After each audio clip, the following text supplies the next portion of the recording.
Welcome to Patreon episode 15 of Salsidoparanormal. I'm your host, James Salsido, and tonight I'm sharing true paranormal stories from the web. And as always, as I say, thank you all for supporting the Patreon page, whoever does and whenever you're able to do that. And these episodes are for you all and for everyone also who joins me on the live streams on the Discord as well. So thank you all for listening in and or being here and or supporting the show. Whenever you hear this. So, with that, we can get on to these stories here and these accounts of experiences. So let's see here. Let me get back to the document. And this is my favorite night of the week overall because I get to do just 4 shows. I record 4 shows of true paranormal stories from the web. So that's one of my favorite things to do. Other than listener experiences, I think these true stories are my favorites to cover. So, this first one says, "This happened at my aunt's house. Multiple people have passed away in the house before this happened. My aunt was cleaning her room, vacuuming and organizing.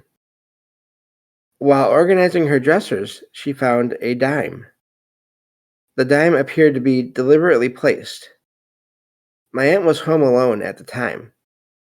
No wallet was found nearby. Dimes are often associated with paranormal activity, from what I have heard. Both my aunt and I believe in the paranormal. My aunt found more dimes later on. I find the whole thing scary and chilling. It's just so random." And that's where that one ends. And yeah, that is a thing, people finding coins in their homes. I may need to do a show on that because I've never heard exactly. I mean, I've heard the one possible explanation for it is they're from loved ones that have passed that are sort of just making their presence known and or just trying to give positive signs that everything is okay, that kind of a thing. But I mean, I think sometimes when these things happen and when other beings out there, whether it's relatives or not, they do things that are not meant to be scary. They can still be frightening to people, as this account says. That the writer there thinks it's scary and chilling. But I can see anyone maybe who's had a ton of experiences being interested, like I think I would be, but not being too freaked out by it if that happened. Everyone is different in sort of how they process things, what they find to be frightening, and what they don't. So I'm not judging at all as far as this person's reaction to this experience that their aunt had. So yeah, I don't know, but that's a common thing, and like I said, it may be something I need to look into. Maybe there's not enough for a show on it, but it can't hurt to do some more research one time, and for a future show at some point if that will work. But yeah, plenty of accounts, and it's not always dimes. It can be any change really, quarters or pennies or nickels. I've heard of almost all those, I believe, before, just being found randomly in places where there's no obvious physical way anyone could get into a place and put the coins there, and then you have to wonder why would anyone bother to go to that much trouble just to do that. So yeah, that's a neat one there. It's the short one, but it's a similar experience to. You can find all kinds of similar experiences online if you look around. Moving on to the next one here. And let's see. Okay. This one says, "My uncle came over to help my dad with electrical repairs. He left on his bike once they were done. About 10 minutes after my uncle had left, my sister and I were cooking in the kitchen.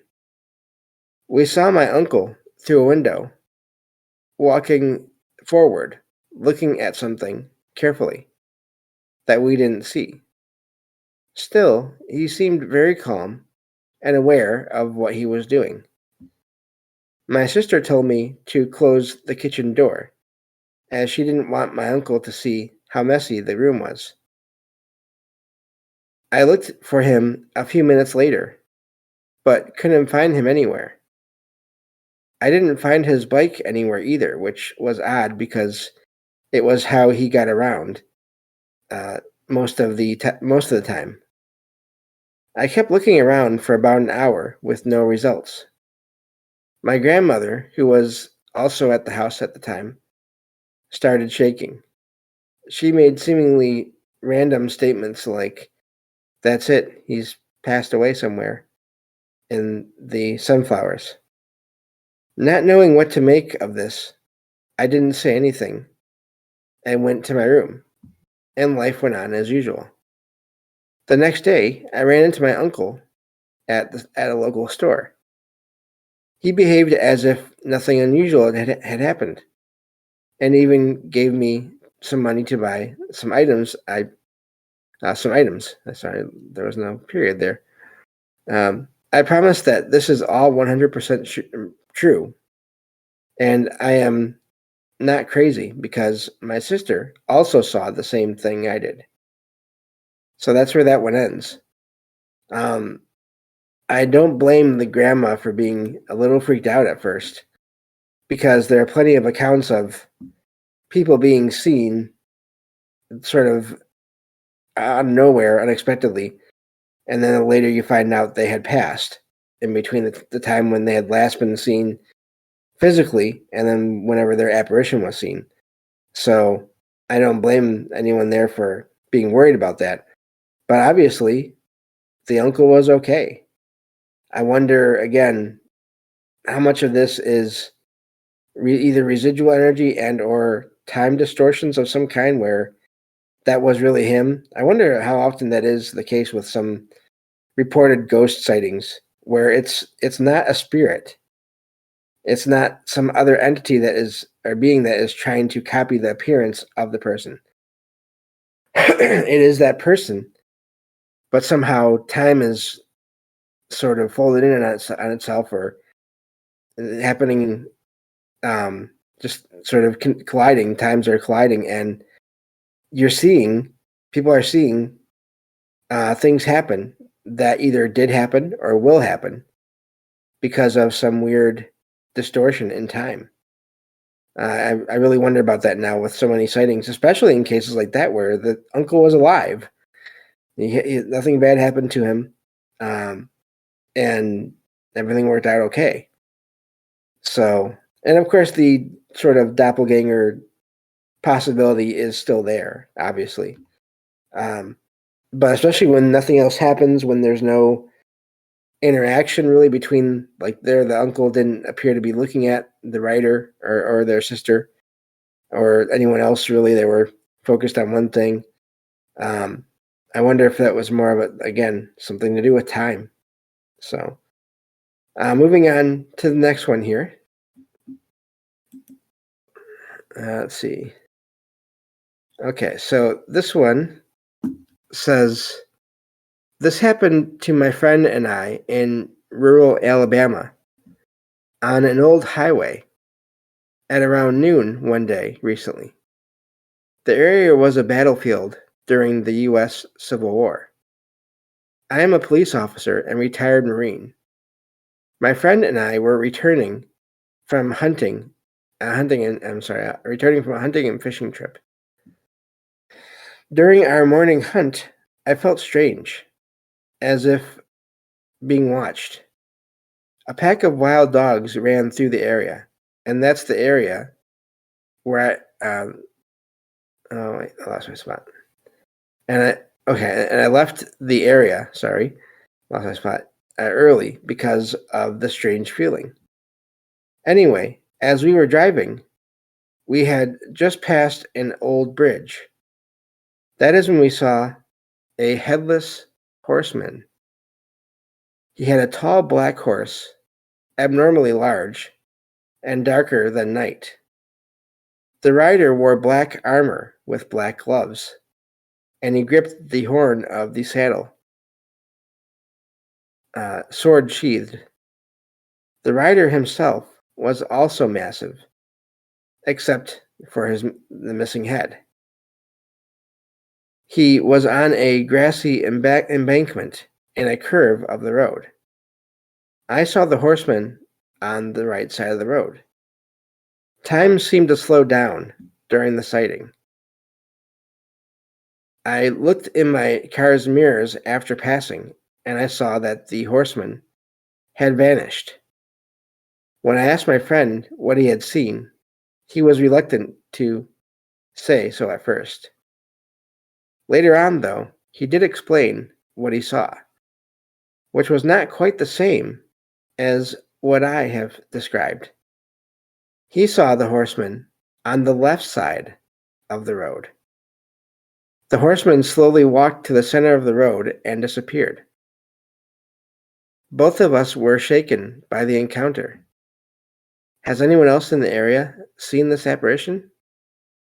It was a rural area with nowhere for the horseman to quickly appear from or disappear to. I'm not spooked easily most of the time, and my friend typically doesn't believe in supernatural occurrences. And that's where that one ends. I have no idea what they saw. That is odd that they saw it in two different ways, coming or on two different sides of the street. And that weird feeling, I wonder, that weird feeling that the writer got during their hunt, was that even connected? If it wasn't, then what was that going on there? If it was, then were they being watched by this figure? Hard to know. The armor, I wonder what kind of armor they mean. And again, the whole headless aspect of it all is also odd. So obviously, I don't know. And then the way that the figure, both the horse and the figure, were described as being larger than normal. I wonder if there's some kind of legend in the area, and of course, they don't give a exact location, so I have no idea. But because I think that sometimes a story can be made up at one point in time, and it can be shared over and over and over again throughout years and decades and who knows how long. And all this energy and all this focus from all these people throughout time. Again, the idea of maybe that made some kind of a thought form that these two people, then having no idea about this at all, saw at some point in whenever this happened in this account. And I think about that because of various places that are said to be haunted, but then when you go to look at the history of the location, the legends or the stories of who is haunting there and why don't match up with who actually passed away at a location, at least as far as people are able to find. So that's my thoughts on that. I have no idea what else really to say, except that's quite the sighting there. And I wonder what it means that they saw this figure. It almost sounds like they saw it on opposite sides of the road and it sort of merged with itself somehow. I don't know. But yeah, that's an odd one there. Moving on to the next one. And this one says, "This happened at my family's house in France last summer. I was in my bedroom with my boyfriend and brother, who were playing video games. I was talking to my parents through the bedroom window. They were sitting on a wall visible from the bedroom window. A wall decoration, a homemade jar painted by my brother, suddenly jumped high in the air before landing on the floor. Luckily, It didn't break. My parents and I were the only ones to see this, as my boyfriend and brother were still playing video games. My parents joked it might have been my recently deceased uncle saying hello. We were quiet for a minute, amused at what had happened. I then explained what had happened to my brother and boyfriend. My boyfriend half listened, while my brother was amazed. My parents moved away from the wall, discussing the incident in the garden. A moment later, a clicking sound came from the bedroom door, and the handle started moving up on its own. My boyfriend turned around, and my brother pointed at the door with wide eyes. I grabbed the handle and opened it quickly, but there wasn't anyone behind the door or in the house. My parents were still outside. I closed the door, and the handle immediately started moving again. I opened the door again, but didn't see anyone. I closed the door, but nothing else happened. I've lived in that room for 20 years and never experienced these things before or after. My family tried to recreate the door handle movement, but couldn't. The timing of the two incidents, the jar and the door handle, was very strange. I have had many other paranormal experiences in the house, though not with so many witnesses as in the experience I just described. And that's where that one ends. So, sounds like they have an active location, just in general. It's a possibility that it could have been the uncle, but if there's been activity there before, that before he passed, then it's also possible it was someone else or something else. Someone wanted their attention, it seems, anyway. Or there was just some kind of weird energy buildup, but I think that can happen sometimes, and that's sort of maybe explains some of the more unusual cases where there doesn't seem to be a clear message of what's going on or what someone wants to sort of to get across to people. But yeah, that's a neat one there where you had total. I mean, between the two events, you had 5 people there witness things happening, all in a short amount of time. So, and it could be their collective energy. I mean, and depending on how long they've lived there, who knows? But I like that it's also in a different country as well. That's always neat to find the ones that are in different parts of the world, but that are still in English, that I can sort of still use in these shows. So I don't know, the door, the door definitely seems like it was. I mean, the jar you might be able to write off, but the door is kind of weird. That one happening like that twice and then stopping. So yeah, it's I don't know. But moving on to the next one here. Get one more in before we stop. And let's see here. Okay. Let me check on the chat real quick again. Make sure we're all good there. So let me see. Looking at the chat here, DG says, "It is so nice when someone else sees what is happening. Lived in a few haunted places where it was witnessed by others." Yes, it is nice when you have that verification. It's only happened to me a couple times ever, and it's always just really amazing when it does. Well, a few times, I guess I could say. So, but yeah, it is a relief in a way. So, moving on to the next one here. This one says, "Oh wait, okay." It says, "I was standing outside of the front door to my house, looking up at the moon. My dog was sleeping in front of me. I heard a sudden psst sound. It sounded like a woman's voice coming from next to me, but it didn't match the voices of anyone else from the family who lived in the house. My dog raised its head at the sound of the voice as well, looking back at the front door. I quickly looked around, but didn't see anyone. I rushed back to my room, shivering all over, and had goosebumps for the rest of the night. I'm sure it wasn't anyone from my family, as I checked on them as I went to my room, and they were all asleep.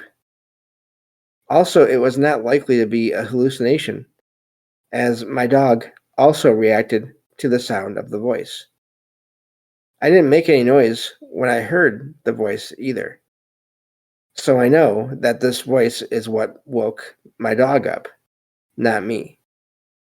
Can anyone offer a logical explanation for what happened?